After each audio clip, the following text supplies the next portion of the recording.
নমস্কার বন্ধুরা, স্বাগত জানাচ্ছি বানানি কিচেনে। তো দেখতে পাচ্ছেন এই যে কিছু বিস্কুট, এটা কিন্তু দোকানের না, এটা বাড়িতে তৈরি করা। তো এরকম বিস্কুট যদি বাড়িতে তৈরি করা যায় তাহলে কিনে খাওয়ার আর কি প্রয়োজন আছে।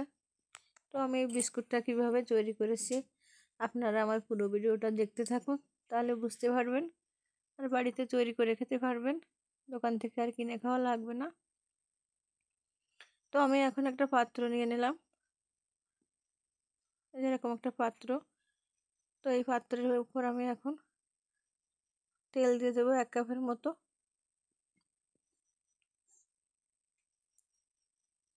তো এই বিস্কুটটা তৈরি করতে কিন্তু যে সয়াবিন তেলই লাগবে, সরিষার তেল দেওয়া যাবে না। তো তেলটা দিয়ে এখন আমি 4 চামচ চিনি দিয়ে দেবো। চিনিটা আপনারা পরিমাণ মতো দেবেন, কতটা বিস্কুট তৈরি করবেন সেই পরিমাণে। এখানে আমি 4 চামচ চিনি দিয়েছি। তেল আর চিনিটা এখন ভালো করে মিশিয়ে নিতে হবে। চিনিটা আপনারা গুঁড়ো করেও দিতে পারেন, আমি এখানে গুঁড়ো করে দিয়ে নিই, এজন্য চিনিটা একটু ভালো করে মিশিয়ে নিতে হবে। তো আমি সামান্য একটু লবণ দিলাম, মিষ্টি খাবারে আমি হালকা একটু লবণ দিলে ভালো লাগে, আপনারা না চাইলে নাও দিতে পারেন। তো এখন চিনি আর এই তেলটা আমি ভালো করে মিশিয়ে নেব। এভাবে ঘষতে ঘষতে দেখবেন একসময় চিনিটা কিন্তু সব মিশে যাবে আর রঙটা সাদা হয়ে যাবে, দেখেই বোঝা যাবে তো চিনিটা একদম মিশে গেছে। দেখেই কিন্তু বোঝা যাচ্ছে আমার চিনিটা এখন গলে গেছে, অনেকটা সাদা হয়ে গেছে, রঙটা কিন্তু অনেক পরিবর্তন হয়ে গেছে। তো এখন এর ভিতরে আমি দিয়ে দেব 1 বাটি ময়দা।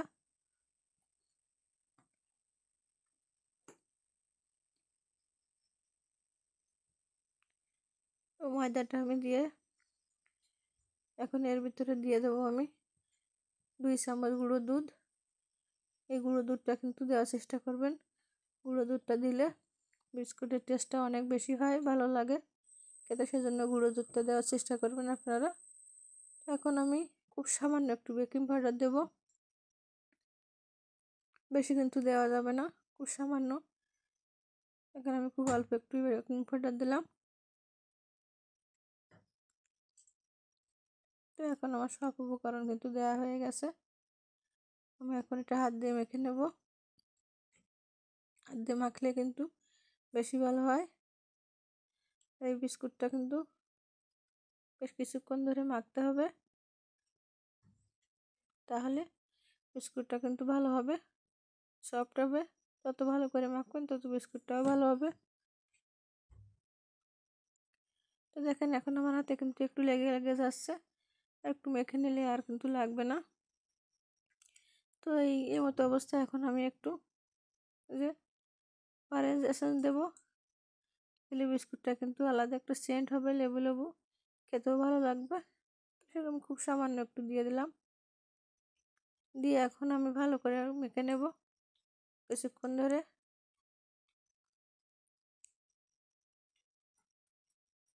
তো এখন কিন্তু আমার ডোটা মাখা হয়ে গেছে প্রায়, দেখেই বোঝা যাচ্ছে। তো এখন এর উপর আমি একটু তেল দিয়ে দেব, তেল দিয়ে আমি আর একটু ভালো করে মেখে নেব। যেটুকু হাতে হালকা লাগছে তেল দিলে আর লাগবে না।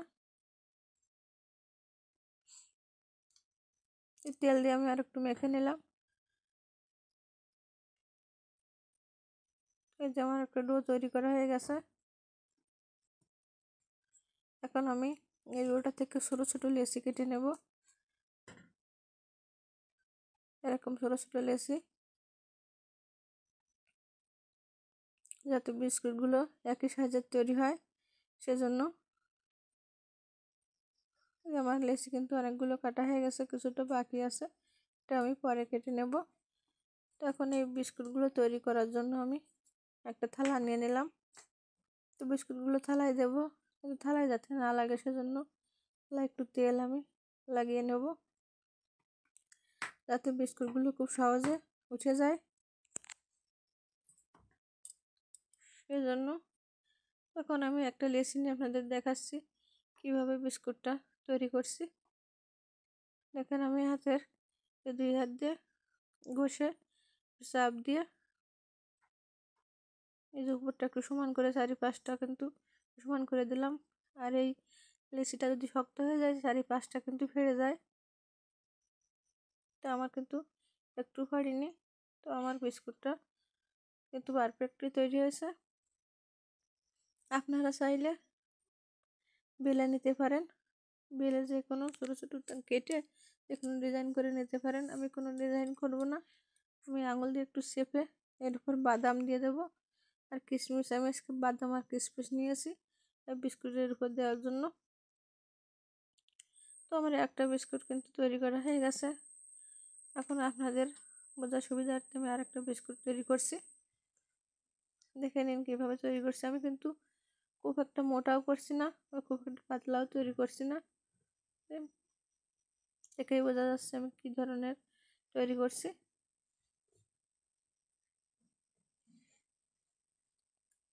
ওরেও বিস্কুটটা কিন্তু তৈরি করা হয়ে গেছে।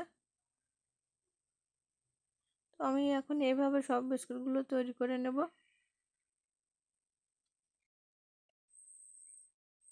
তো আমার সব বিস্কুটগুলো কিন্তু তৈরি করা হয়ে গেছে। এখন এটা খাওয়ার উপযুক্ত করার জন্য তো আমি চুলোয় এখন জাল ধরিয়ে দেব। বিস্কুটগুলো কিন্তু খুব সুন্দর দেখাচ্ছে। তো আমি চুলোয় জাল ধরিয়ে একটা কড়াই বসিয়ে দিলাম। আর কড়াইয়ের উপর আমি লেখালেখির যে কাগজ, দুটো কাগজ দিয়ে একটা স্ট্যান্ড বসিয়ে দিলাম। দিয়ে আমি থালাটা স্ট্যান্ডের উপর দিয়ে এখন আমি ঢাকনা দিয়ে রেখে দেবো।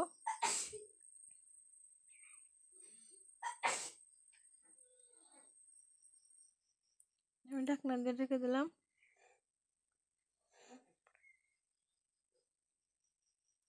এই যে আমি 20 মিনিট পরে ঢাকনা খুললাম।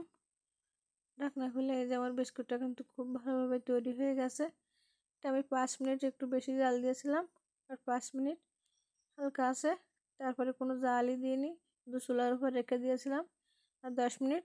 তো এভাবে 20 মিনিটে আমার বিস্কুটটা তৈরি হয়ে গেছে।